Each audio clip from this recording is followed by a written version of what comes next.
Alors bonjour à tous.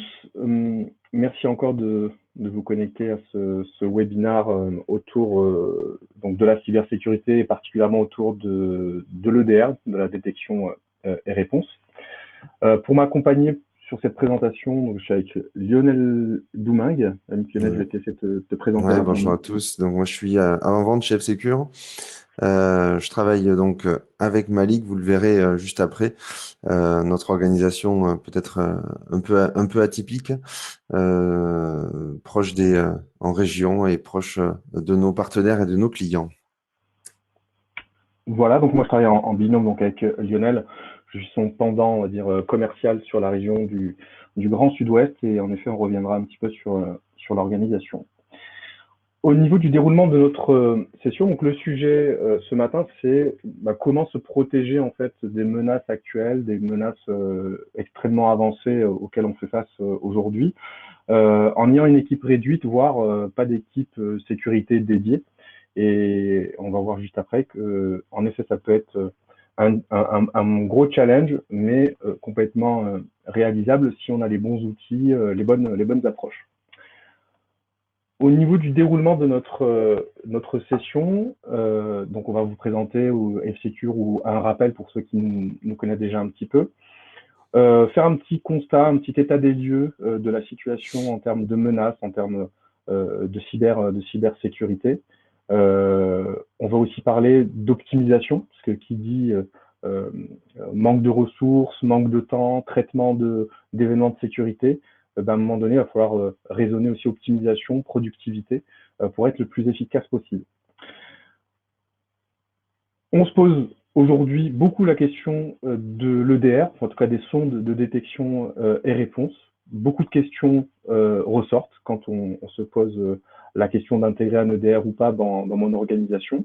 On va essayer de balayer un petit peu ces questions et de montrer aussi un petit peu l'approche F-Secure, en tout cas le positionnement des Secure qui est assez clair, et voir si ça correspond bien évidemment à ce que vous attendez d'une solution EDR.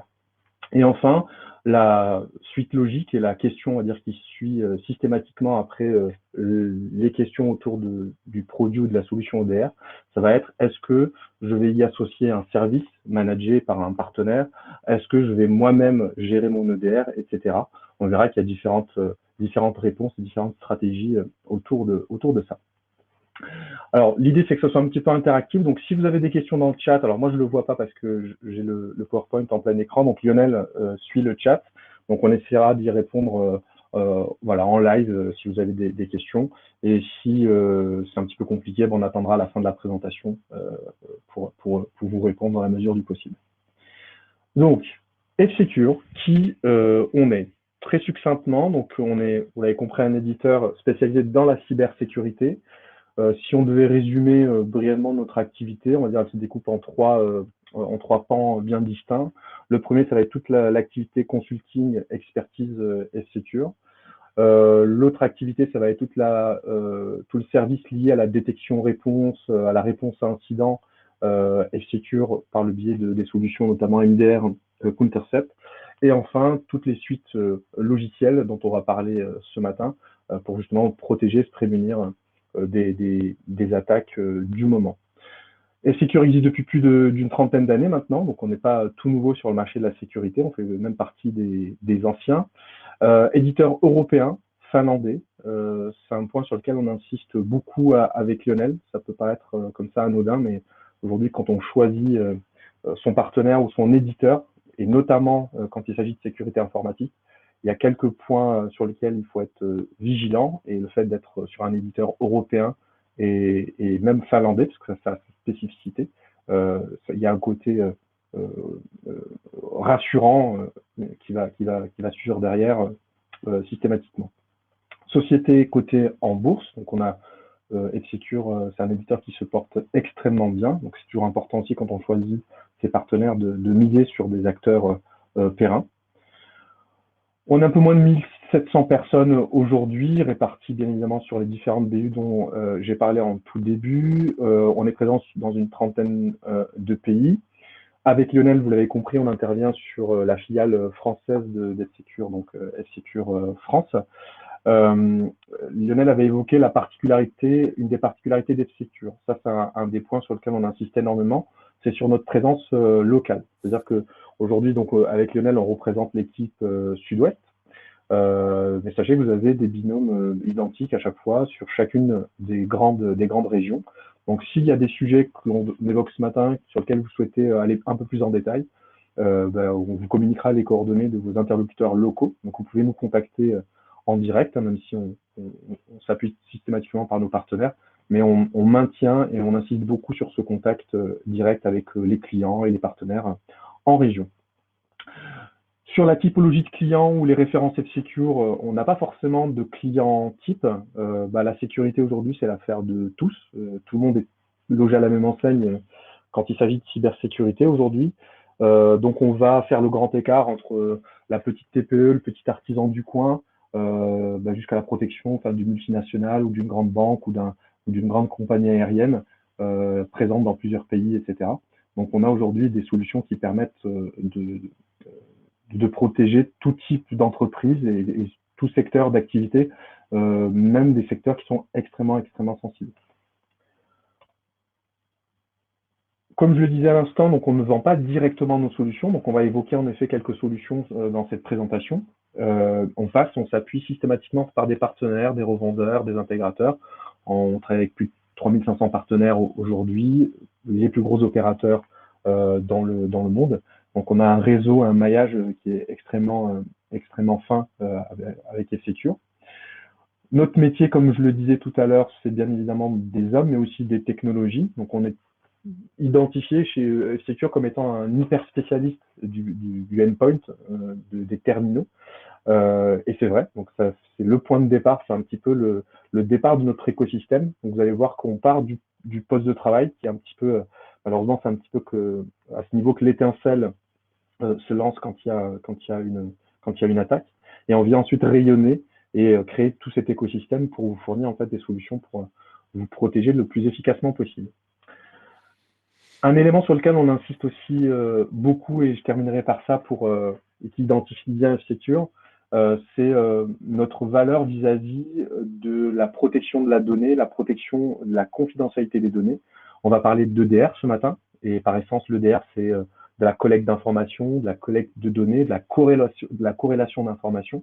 Donc, c'est important d'être rassuré et que votre éditeur ou votre partenaire qui va gérer ça soit entièrement transparent sur sa manière de gérer cette data. Et F-Secure, on a aujourd'hui tous les éléments d'information, tout le contenu dont vous avez besoin ou dont vous aurez besoin si vous vous posez justement des questions sur comment F-Secure traite la donnée, traite l'information. Et c'est un sujet sur lequel on est extrêmement sensible. Je ne sais pas, Lionel, je vois pas le chat, mais je ne sais pas s'il y a des questions jusque-là. Je vais continuer. Tu peux continuer. Allez. Petit état des lieux donc de la situation. Alors, je vais enfoncer quelques portes ouvertes, bien évidemment, comme d'habitude sur ce genre d'exercice.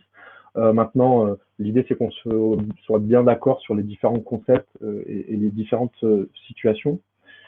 Oui, on voit une recrudescence des attaques depuis maintenant plusieurs années. Chaque matin, dès qu'on allume la radio, vous êtes sûr d'avoir une nouvelle actualité, une nouvelle attaque, un nouveau ransomware qui fait des ravages. Et ça va aller malheureusement qu'en augmentant. Une évolution aussi du type d'attaque. On oublie le ver ou les virus, on va dire, traditionnels. On est sur des choses qui sont beaucoup plus virulentes, beaucoup plus vicieuses. On voit même des nouveaux ransomware arriver. Lionel l'évoquera rapidement sur la typologie des attaques. Et donc, on se doit de s'adapter à ces nouvelles attaques de plus en plus vicieuses. On connaît aussi une évolution du marché de la cybersécurité. C'est vrai qu'on sort de plus en plus, alors c'est pas forcément partout pareil, mais on voit quand même cette évolution-là depuis quelques années. On sort de la protection traditionnelle. Bon, je mets mon firewall, mon anti-spam et mon antivirus et je croise les doigts pour qu'il se passe rien derrière. On voit une évolution vers des solutions beaucoup plus intelligentes, beaucoup plus autonomes, on va dire, et qui vont être en capacité de détecter ces fameuses nouvelles attaques. Maintenant, il y a un revers de médaille. Ces nouvelles technos ont beau être performantes, ben derrière, c'est des nouveaux outils, des nouvelles consoles, des nouveaux dashboards, et ça rajoute en fait du travail supplémentaire. Donc beaucoup plus d'analyse, en tout cas beaucoup plus de travail pour synthétiser l'information. Il y a une question qu'on pose souvent avec Lionel en rendez-vous, c'est est-ce que vous êtes content de votre console d'administration, notamment au niveau des antivirus? Et souvent, on a une réponse qui nous fait sourire. Oui, oui, j'en suis content. Ça fait 2, 3 ans que je ne l'ai pas allumé, elle m'embête pas. Alors, bien évidemment qu'aujourd'hui, il est hors de question de fonctionner de cette manière. Donc, on se doit d'avoir un outil que je dois consulter, que je dois utiliser quotidiennement. Par contre, il se doit d'être assez simple et assez synthétique pour que ce soit un outil du quotidien et que ce soit pas du travail en plus et donc du temps en plus avec tout ce que ça implique derrière en termes de ressources. Est-ce qu'on est assez de personnes pour gérer ces nouveaux tableaux de bord, ces nouvelles consoles? Donc c'est toutes les questions aujourd'hui qu'on se pose quand il s'agit d'intégrer de nouveaux outils et de renforcer sa sécurité. Alors là, le visuel n'est pas très bon, mais c'est pas gênant en soi, parce qu'on va pas rentrer dans de la technique très poussée. Je vous ai juste mis ici, et on va le revoir à une autre reprise dans la présentation, un extract de la MitraTac Matrix. C'est en gros une matrice qui reprend, c'est le Wikipédia, si vous voulez, des cyberattaques. Ça permet en fait de comprendre le cheminement d'une attaque, de l'accès initial jusqu'à l'exfiltration, le chiffrement, en tout cas l'impact de l'attaque. Et donc vous entendez souvent parler peut-être des TTP, tactiques, techniques et procédures. Si vous voulez, les tactiques, c'est les colonnes que vous distinguez, donc reconnaissance, accès initial, persistance, exécution, etc., mouvements latéraux. Ça, ce sont les tactiques. Les techniques, ce sont les cases qu'il y a en vertical, qu'il y a dans chaque tactique. Donc, je vais par exemple pour l'accès initial, si j'ai des credentials, si j'ai des identifiants pour m'identifier sur un serveur qui est public sur Internet, c'est un accès initial au système. Le phishing, c'est un accès initial au système. En termes d'impact, on va avoir le chiffrement, la suppression des données ou autre. Voilà, tout ça, ce sont des techniques. Et ensuite, les procédures, c'est comment les attaquants réalisent ces attaques.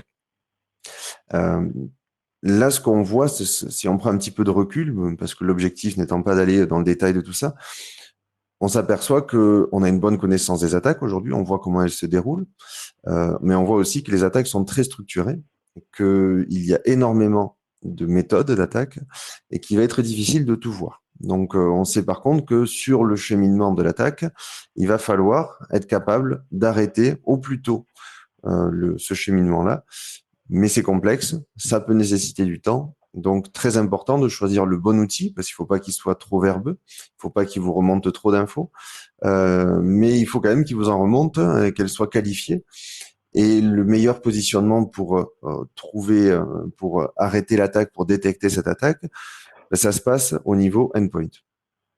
Si vous regardez dans le détail ces techniques et ces procédures, vous verrez que bon nombre d'entre elles ne sont visibles qu'au niveau du endpoint.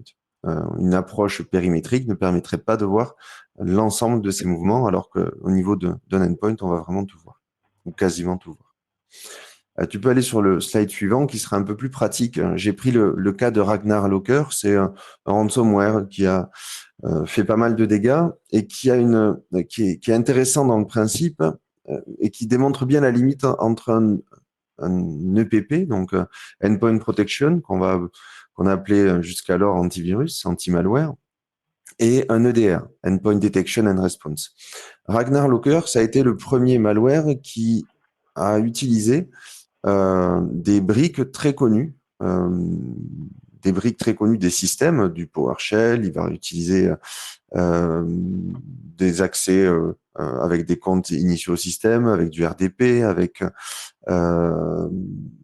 même du VirtualBox. Ça veut dire qu'en gros, ce malware avait la capacité d'exécuter l'ensemble du code malveillant depuis une machine virtuelle qu'il importait au moment de l'attaque. Donc quand même quelque chose d'assez nouveau. C'est arrivé en 2000. Alors si mes souvenirs sont bons, ça doit être fin 2019. Et donc ça, c'était un comportement finalement qui n'est pas identifié comme malicieux, vu que vous avez une machine virtuelle avec du VirtualBox qui est démarré sur une machine Donc, en aucun cas, ça peut être malicieux. On se dit, l'utilisateur lance ça. Et tout ce qui est attaque se lance depuis cette machine virtuelle. Donc ça, ce sont des comportements qu'un EPP ne pouvait pas détecter parce qu'on n'avait pas connaissance de ce genre d'attaque. C'est là où rentre en compte un EDR. Mais vous voyez, là, les catégories, ce sont les mêmes que vous aviez dans la page d'avant. Initial access, il y avait un accès au système avec un compte, dans ce cas de malware, avec des credentials existants. Voilà, on retrouve en fait toutes ces catégories qui sont surlignées. Donc, vous voyez bien que ces attaques répliquent bien ce genre de comportement-là. Donc, comme le disait là, donc on a volontairement voulu vous montrer un petit peu tous ces différents scénarios, toutes les possibilités en fait d'attaque. Donc c'est autant de données à traiter finalement, ou en tout cas à gérer. Donc on se pose très rapidement la question, est-ce que je vais avoir l'expertise, est-ce que je vais avoir le temps de gérer ce type d'attaque? Donc là on va essayer de voir comment on peut optimiser son approche, optimiser sa productivité pour tirer le maximum de votre expertise en place, mais aussi des outils dans lesquels vous allez investir. Dans l'approche F-Secure, finalement, si on reprend ce qu'a montré Lionel, donc vous voyez qu'une attaque, elle se découpe en plusieurs étapes. Pour des questions de praticité, on a pris les grandes lignes de ces attaques, parce qu'en 45 minutes, ce serait compliqué de tout détailler. On a 3 étapes importantes aujourd'hui. Ça va être ce qu'on va appeler la partie prédiction. Donc, c'est le moment où l'attaquant va faire sa reconnaissance, va essayer de voir par où il va avoir plus de chances de rentrer dans vos systèmes. On va avoir la partie prévention. Donc là, c'est ma capacité à bloquer l'attaque, l'exécution d'une application, l'exécution d'un fichier. Et enfin, la troisième étape de l'attaque, c'est au moment finalement de la compromission. Malheureusement, le risque zéro n'existe pas. Donc, est-ce que je suis en capacité de détecter quand il se passe des mouvements anormaux, des mouvements suspicieux chez moi, avec des signaux qui vont être des signaux faibles? Donc, est-ce que je suis en capacité de le voir et d'identifier ce type de mouvement chez moi? Donc, l'approche F-Secure, finalement, elle est assez pragmatique. C'est qu'on prend ces différentes étapes, ces différentes phases de l'attaque, et on y associe des solutions et des services. Aujourd'hui, je parlais tout à l'heure d'écosystème, c'est vraiment un mot extrêmement important. On a lancé une plateforme qui s'appelle F-Secure Element, qui va regrouper finalement en un seul outil, en une seule plateforme, en une seule console, on peut appeler ça comme on veut, tous les services et toutes les solutions F-Secure. Donc là, c'est F-Secure Element, qui va reprendre ces différentes solutions. Et vous, je vous parlais tout à l'heure de la multiplicité des outils, des consoles, etc. Ben là, l'objectif, il est clair. C'est OK, on va parler cybersécurité, on va renforcer notre sécurité. Maintenant, j'ai besoin que d'un seul et unique chef d'orchestre pour piloter l'ensemble, on va dire, des briques sur lesquelles je souhaite intervenir. Et dans ces briques, pareil, on essaie d'être extrêmement logique chez F-Secure. Bon, on suit tout simplement le déroulement d'une attaque. Aujourd'hui, quand un attaquant ou un groupuscule criminel fait de la reconnaissance, essaie de trouver la faille par où il va essayer de pénétrer les systèmes d'une organisation ou d'un ensemble d'entreprises, et face à ça, on va essayer de mettre des bâtons dans les roues et on va mettre des outils qui vont vous permettre notamment d'identifier vos vulnérabilités. Autre élément pour compliquer la tâche des attaquants, c'est sensibiliser vos collaborateurs. C'est un élément, un levier extrêmement important. Et ça limite énormément la casse quand je sais que mes collaborateurs ont des bons réflexes quand ils reçoivent un mail, quand ils ouvrent un fichier, etc. Donc là, on est sur la partie reconnaissance. Ensuite, toutes ces briques-là vont suivre, comme je le disais, le déroulement de l'attaque. On va protéger vos environnements cloud. Beaucoup de nos clients aujourd'hui sont passés à Office 365. Ça n'empêche pas que ces environnements collaboratifs, il faut aussi les protéger. On va protéger bien évidemment la partie endpoint, on en a parlé en préambule. Et enfin, on arrive sur le sujet qui nous intéresse le plus ce matin, c'est la partie détection et réponse. Donc on va voir finalement que toutes ces briques-là ont des rôles bien définis aujourd'hui sur le champ de bataille, et chaque brique va pas forcément faire la même chose, pardon. Donc, comme je le disais, le chef d'orchestre de tout ça, c'est donc F-Secure Element. C'est-à-dire que si demain, vous intégrer un nouvel outil, ben, le premier conseil qu'on va vous donner, c'est d'investir sur des outils qui vont uniformiser, centraliser les différentes briques, les différentes fonctionnalités qui vont renforcer votre sécurité. Donc là, cette plateforme, sans rentrer dans tous l'argumentaire commercial ou technique, l'idée c'est d'avoir quelque chose que vous allez utiliser quotidiennement, qui va être extrêmement synthétique. Le but c'est j'arrive le lundi matin, en un seul coup d'œil, je vois l'état de sécurité de mon organisation et elle va m'aider à prendre les bonnes décisions. Donc on oublie, comme je le disais, la console qu'on laisse un petit peu vivoter de son côté sans forcément l'exploiter. Là, l'idée, c'est quand même de s'approprier ces outils-là pour renforcer votre sécurité. Et tout en ayant quelque chose que vous allez utiliser au quotidien. Et ça, c'est extrêmement important. Donc, si on commence par le début, c'est bien de parler d'EDR, c'est bien de parler de détection et réponse, c'est bien de parler d'intelligence artificielle, etc. Maintenant, dans l'idée, il faudrait quand même revenir un petit peu aux fondamentaux. Nous, ce qu'on considère comme fondamental, c'est déjà de connaître finalement ses points faibles pour éviter d'être une cible facile. Et là, c'est le rôle en fait de chaque organisation d'identifier quelle est sa surface d'attaque, sur quels éléments je peux être ciblé. Alors, on peut partir dans des scénarios très complexes où on se dit, je vais gérer, je vais faire un gros focus sur mes vulnérabilités, tout corriger, etc. Mais vous en sortirez pas forcément. On va essayer d'avoir une approche très pragmatique et d'arriver à dire, bon, alors, quels sont les équipements qui sont exposés, quels sont mes équipements à risque, quelles sont les données qu'il y a dessus et quels sont finalement les patchs que je vais pouvoir appliquer, est-ce que les credentials que j'ai mis sont suffisamment sécurisés. C'est en fait des règles d'hygiène finalement d'informatique, pour reprendre les termes de l'ANSSI.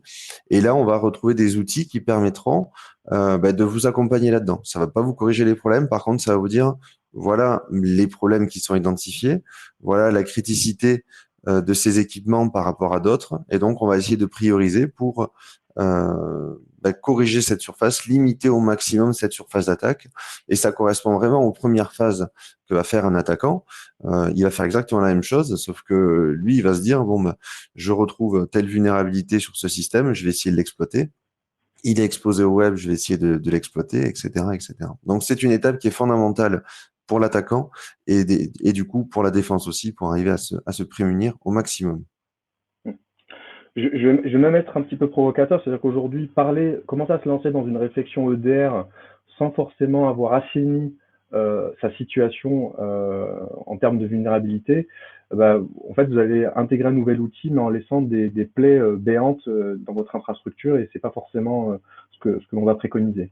Après, on comprend souvent avec Lionel la raison pour laquelle on met pas en place ce type de process, parce que très souvent, il y a un côté frustrant parce que ce sont des outils, pareil, qui remontent beaucoup d'informations, qui vous montrent que vous êtes systématiquement dans le rouge et que ça va pas, et que vous allez passer votre temps à tout simplement essayer à régulariser votre situation ou à faire de la remédiation.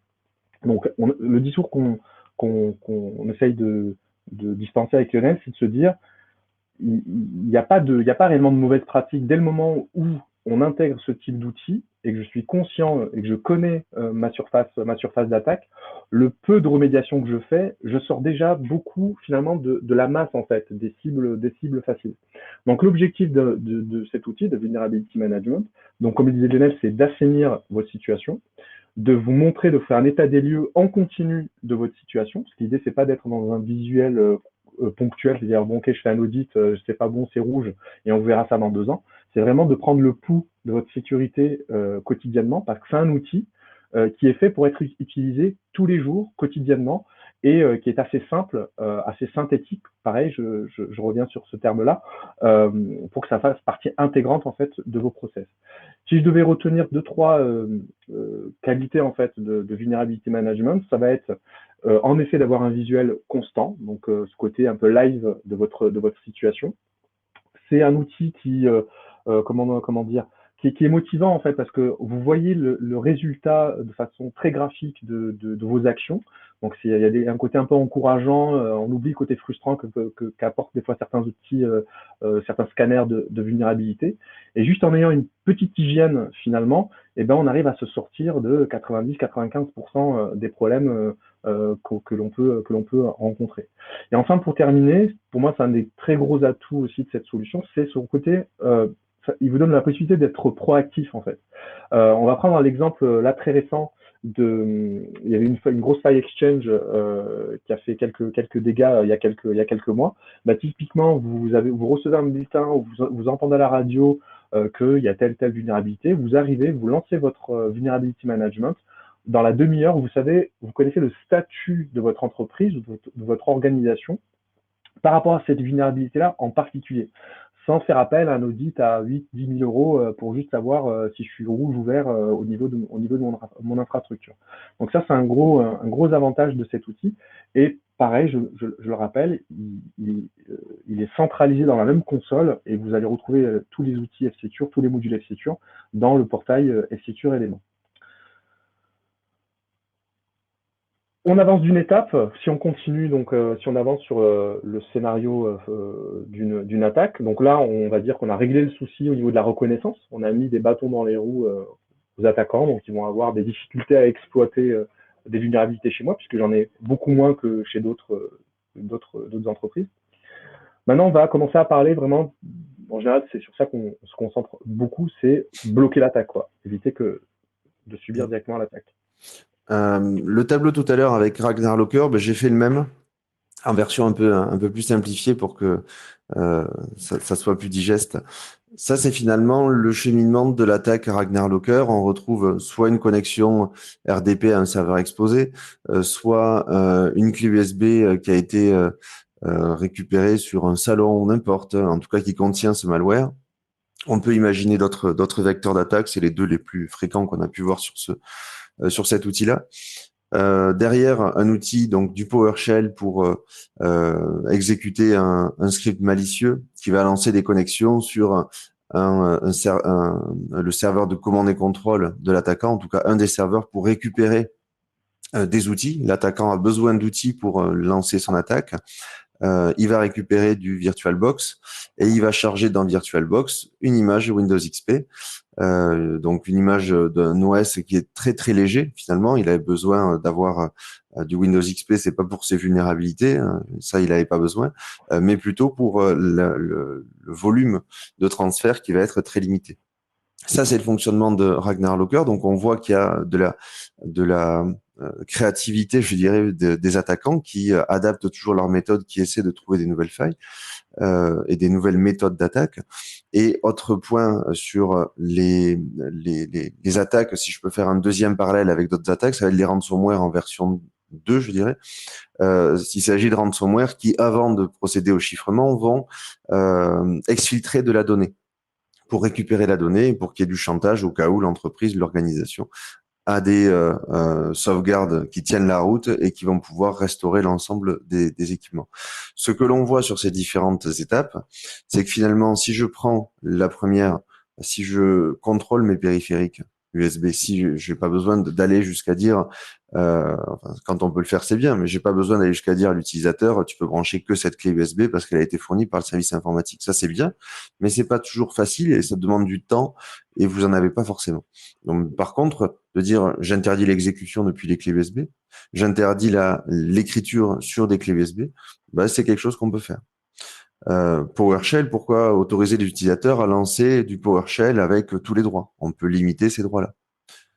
Se connecter au service méga, c'est peut-être pas quelque chose qui est toujours très légitime. Il y a d'autres services beaucoup plus utilisés en entreprise. Alors quand ça va être du OneDrive, ça sera peut-être plus compliqué à bloquer. Mais déjà, si on réduit avec de la protection de la navigation et que je dis, ces sites-là, j'interdis leur utilisation, ça peut réduire aussi. Est-ce que tous les utilisateurs sont susceptibles de lancer du VirtualBox sur leur machine? Peut-être pas. Peut-être certains au service IT pour faire des tests, mais sinon, l'ensemble des utilisateurs ne devraient pas pouvoir le faire. Donc, je vais contrôler les applications.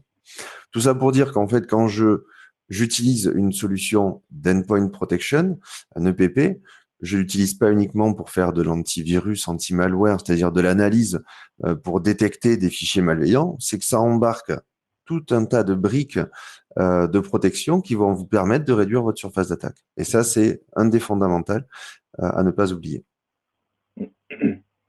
Donc, ce retour aux fondamentaux, quand on parle de protection endpoint, donc protection d'un poste de travail, d'un serveur, d'un smartphone aussi, on a tendance à les mettre de côté, mais ça fait partie des points d'entrée.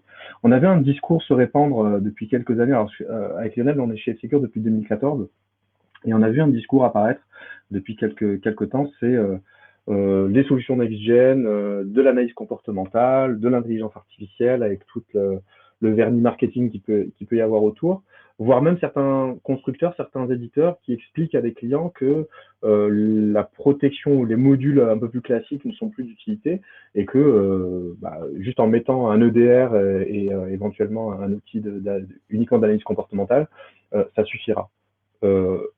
Loin de là, aujourd'hui, des modules pour protéger l'utilisateur quand il navigue sur Internet, des modules qui vont, donc, comme l'explique Lionel, maîtriser ou protéger, se protéger contre tout ce qui va se connecter au poste de travail, donc pour contrôler la connexion des clés USB sur mon poste de travail, etc.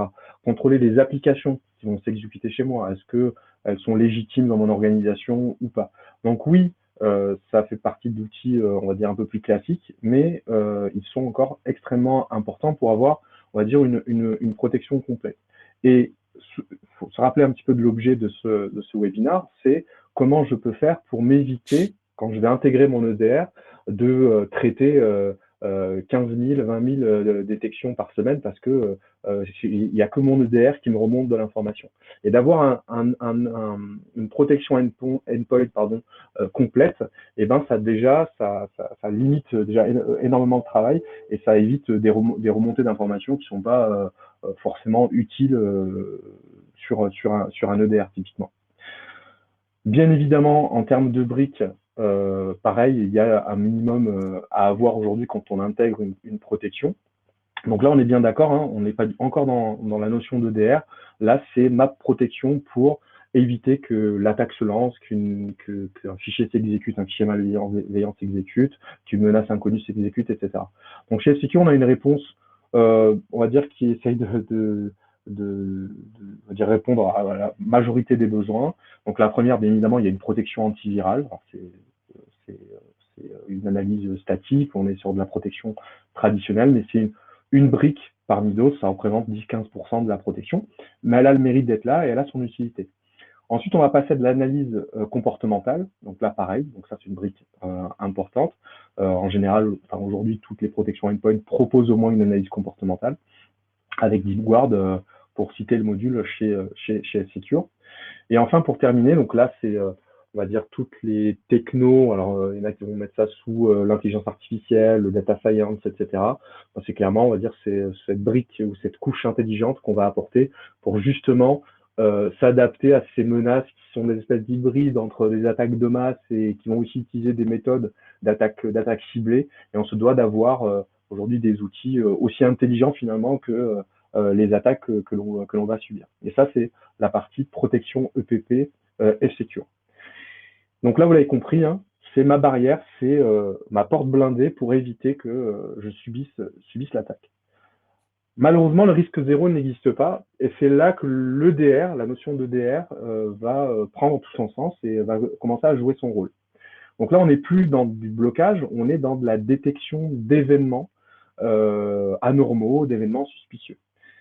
Moi, j'ai un parallèle que j'aime bien faire parce que ça met tout le monde d'accord parce que c'est vrai que des fois certains concepts, il y a une espèce de brume, la frontière n'est pas très précise des fois entre l'analyse comportementale, l'intelligence artificielle, l'EDR, etc. La différence entre les modules du bas et le module EDR du haut, le bas, je bloque, le haut, ça peut faire un peu office de caméra de surveillance, c'est-à-dire que ça va pas bloquer un cambrioleur, une caméra de surveillance. Par contre, elle a le mérite de me prévenir quand il y a un mouvement ou quand il y a une habitude qui n'est pas suivie et ça me permet de remonter tous ces signaux qui peuvent être les prémices d'une attaque. Et là, on commence à se poser la question donc de l'EDR. Et dès qu'on commence à se poser la question de l'EDR, se pose un certain nombre d'autres questions sur comment je vais choisir mon EDR, est-ce qu'il est adapté à mon organisation, etc.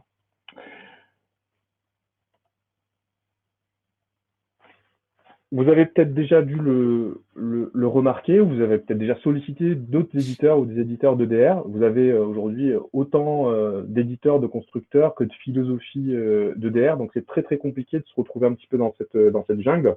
Et donc il faut finalement trouver une solution à un EDR qui correspond à votre organisation. Chez F-Secure, on a une approche qui est très claire, donc est-ce qu'elle correspond à votre organisation? J'espère qu'à la fin de cette présentation, vous aurez déjà un peu plus d'idées. Mais par contre, tout le monde se pose à peu près les mêmes questions quand on commence à raisonner EDR. La première, bien évidemment, ça va être l'aspect économique. C'est un module, une solution supplémentaire, donc qui n'était pas forcément prévu dans les budgets initiaux, parce que c'est des nouvelles solutions. Je ne sais pas si vous avez déjà reçu des premiers devis avec de l'EDR, voire même associés avec des services managés. En général, c'est quand même des coûts qui peuvent être importants. Au niveau des acteurs aussi, on a un panel en fait qui est extrêmement large. Si on veut caricaturer un petit peu pour bien se situer, vous allez trouver d'un côté des hyper spécialistes de l'EDR avec des excellents produits, mais par contre là, il faut et la ressource, et le temps, et la capacité d'analyse pour pouvoir les exploiter parfaitement. De l'autre côté, malheureusement, il y a aussi un côté opportuniste parce que aujourd'hui, l'EDR, on va pas se mentir, ça fait vendre. Vous mettez le logo EDR sur une brique EPP, automatiquement, ça peut rassurer les gens en se disant oui, c'est bon, j'ai acheté un EDR.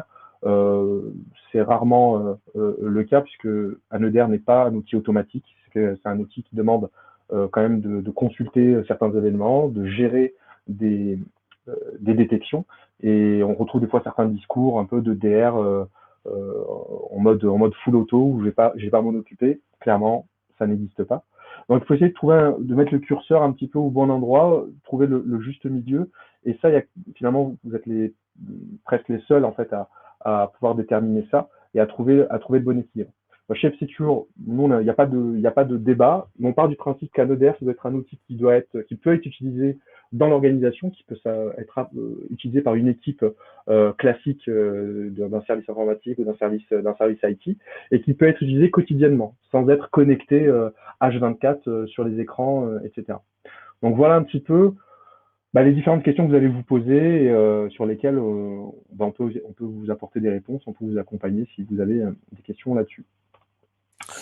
Oui, pardon. Ouais, rapidement sur cette partie, nos solutions, elles sont conçues par des spécialistes, c'est-à-dire qu'on a démarré notre activité EDR par fournir un service de MDR, donc du manage EDR, on va appeler ça comme ça. Donc pendant quelques temps, on a travaillé sur nos consultants ont travaillé avec un outil, on l'a développé pour arriver à répondre aux besoins du marché.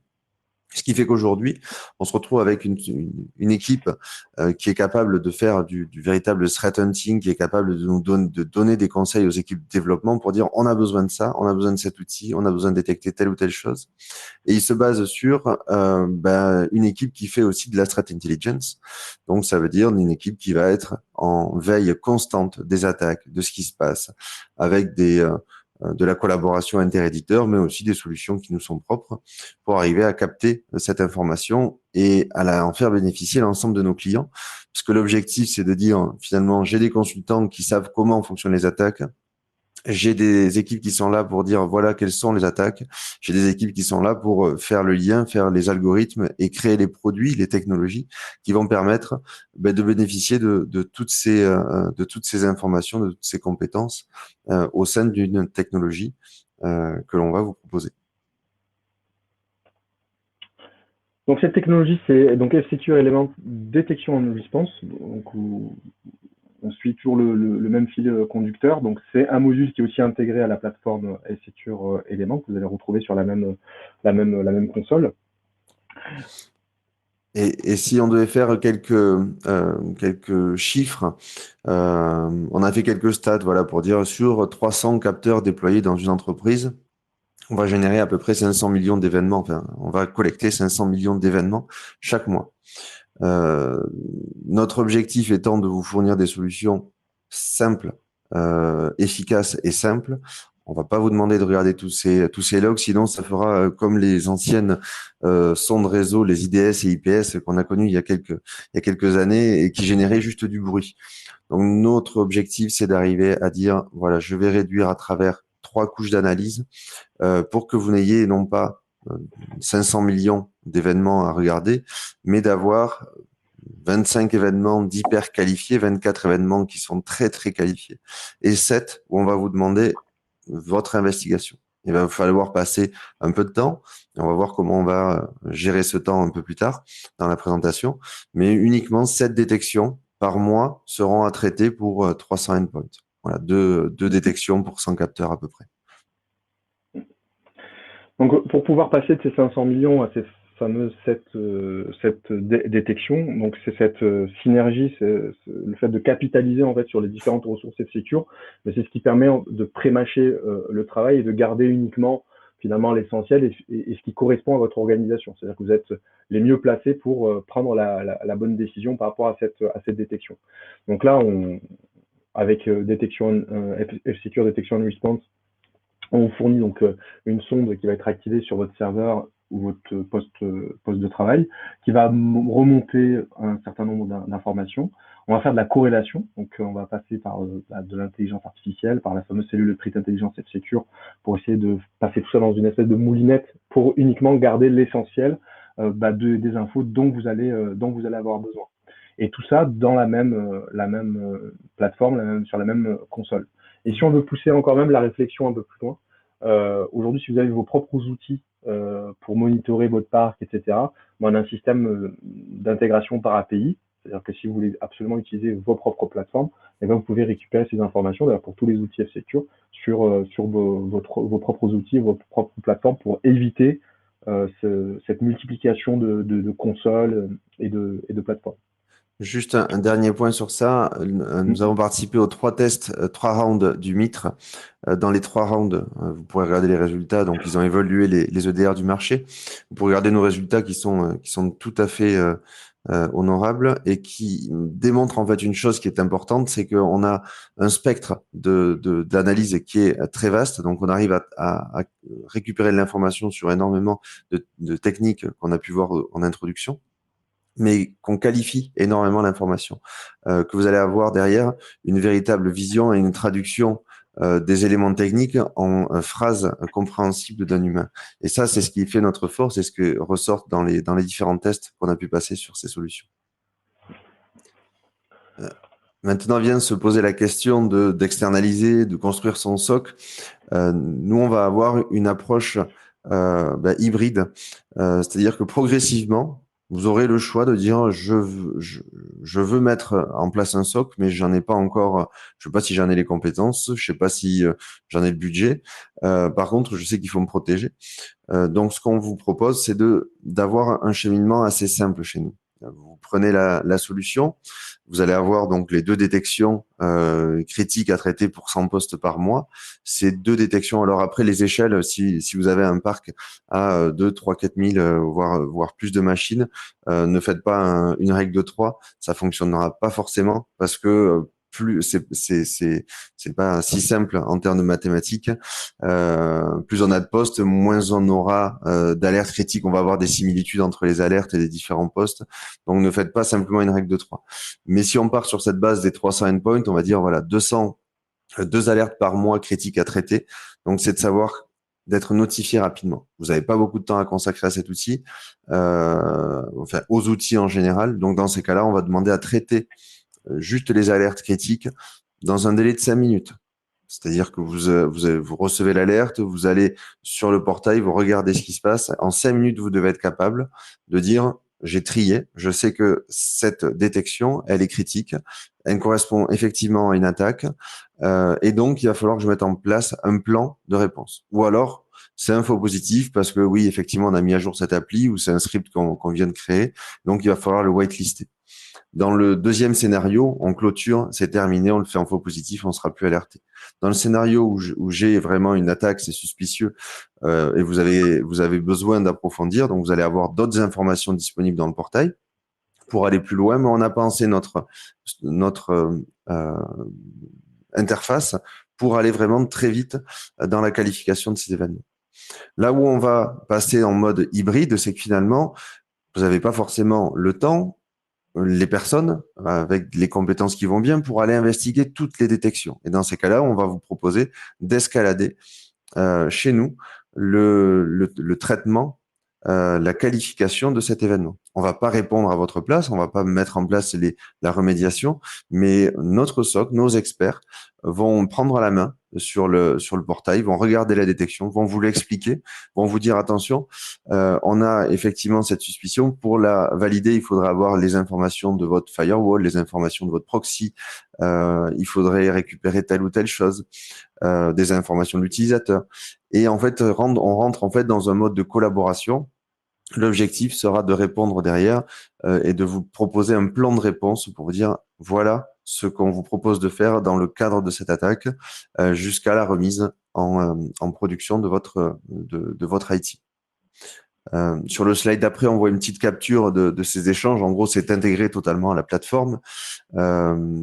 Ça, on pourrait faire un meeting dédié pour aller sur l'explication d'une attaque réelle et de voir de manière anonyme, évidemment, comment nos experts travaillent, comment ils discutent avec vous.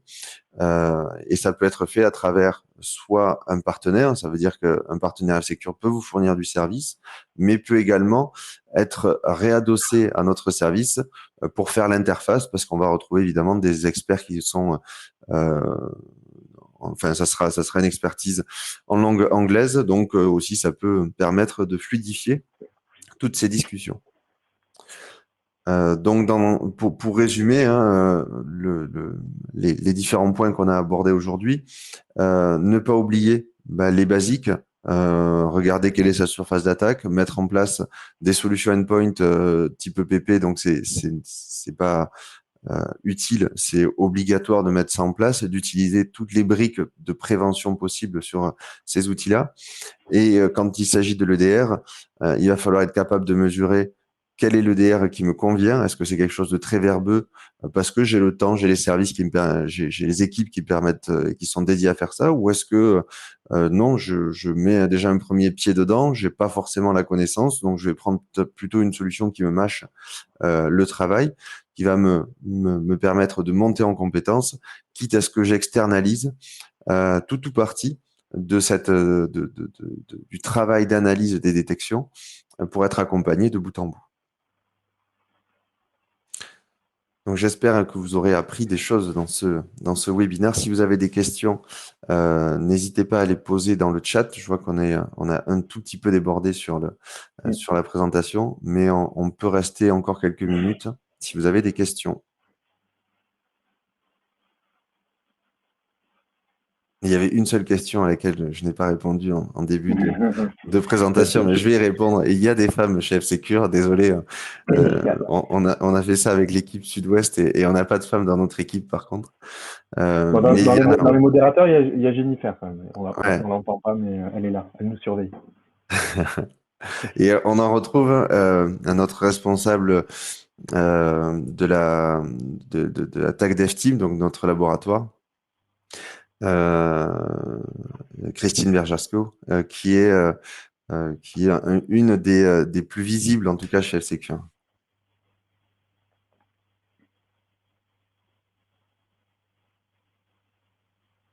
Donc, je ne sais pas s'il y a d'autres questions liées à l'EDR, à la présentation.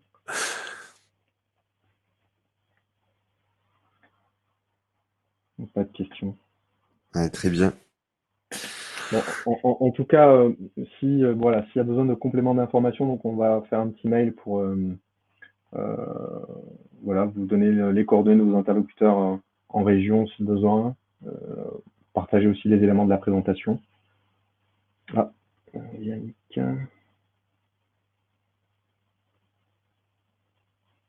Oui, pas de soucis pour les slides. Alors Yannick R, donc je ne sais pas qui c'est, mais en tout cas si vous étiez en retard, il n'y a pas de souci. Hein, les replays sont disponibles sur la plateforme. Ouais. Voilà.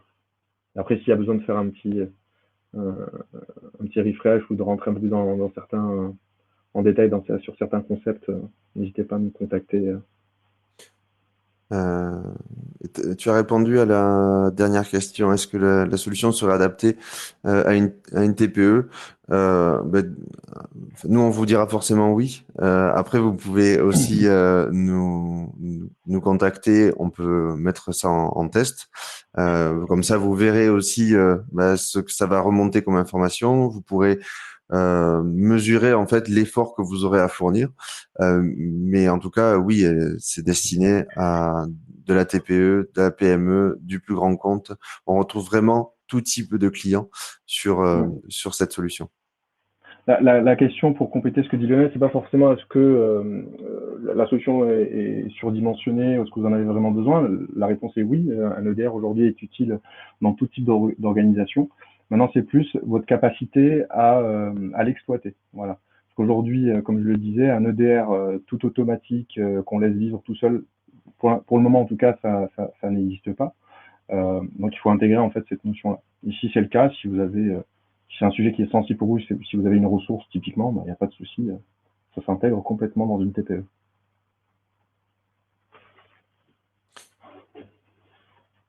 Oui, Ah oui, il descend pas tout seul. ouais. Oui, oui, on peut, que ce soit sur les solutions. Alors chez nous, on a la partie SaaS, donc c'est F-Secure Element, et puis la partie on-premise de notre PP qui est donc Policy Manager avec la Business Suite. Et l'agent s'appelle donc Client Security. Donc oui, on peut avoir l'EDR qui fonctionne avec Client Security.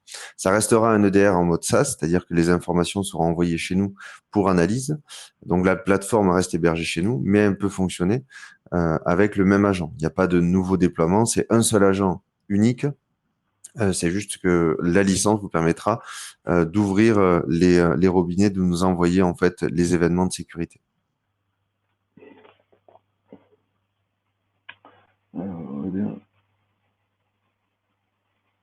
Le DR et le firewall interne, l'entreprise d'interaction.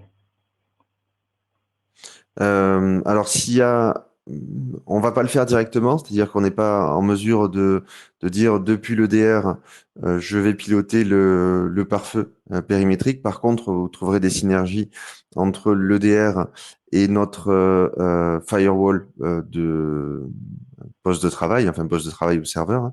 Hein. Donc vous pourrez dire, bah, si jamais je vois telle adresse IP malveillante au niveau de l'EDR, donc nous on le bloquera avec la protection de la navigation, mais vous pouvez aussi dire, je vais créer une règle spécifique là-dessus sur le firewall du poste. Si vous voulez mettre en place de l'interaction avec d'autres équipements de votre environnement, ça pourra se faire à travers les API. Vous allez récupérer à travers les API les détections et en fonction de ça, aller faire de l'orchestration pour créer des règles dans le firewall.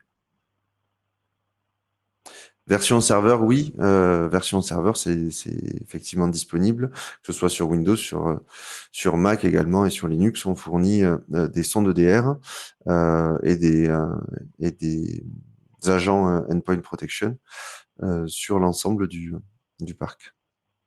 On reste sur Le des sujet, OS. alors, le sujet est sensible, mais le budget aussi. Ouais, tout à fait. Bah, c'est bien évidemment un paramètre important. Et souvent aussi, c'est un petit peu l'arbitre. Hein. C'est ce qui vous permettra de trouver justement l'EDR qui correspondra le plus à votre situation, à votre organisation. Le plus cher ne veut pas forcément dire le meilleur.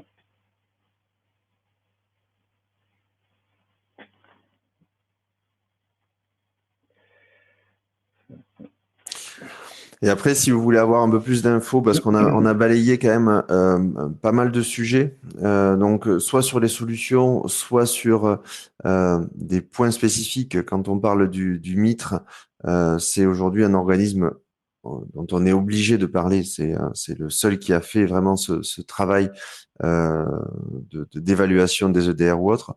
On pourrait faire un meeting vraiment dédié à ça. Donc, si vous avez des questions là-dessus, n'hésitez pas à le remonter. On pourra on pourra faire vraiment un focus.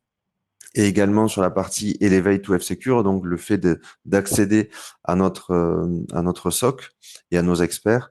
On a vraiment de la matière à vous partager là-dessus, mais on voulait pas faire vraiment un focus là-dessus. Là, l'objectif, c'était de vous faire découvrir l'ensemble de notre logique de protection.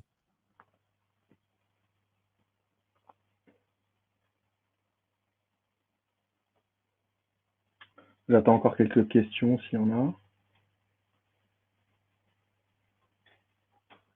On va peut-être fait le tour. Bon, en tout cas, merci de votre attention. Bon, on a un petit peu débordé. On aurait pu faire pire avec Lionel. On a connu pire. Donc, j'espère j'espère en tout cas au niveau de ce qu'on vous a présenté ce matin, que ça a pu compléter certaines réflexions ou répondre à certaines de vos questions. S'il y a besoin de rentrer un peu plus en détail sur certains sujets, surtout n'hésitez pas. Bon, et je crois qu'il n'y a plus de questions. En tout cas, merci pour tout. Très bonne journée, bonne fin de matinée à tous. Et ben, j'espère à bientôt. Si on se retrouve peut-être sur le terrain pour ceux qui sont sur le sud-ouest. Bonne journée à tous. Bonne journée à tous. Au revoir. Au revoir.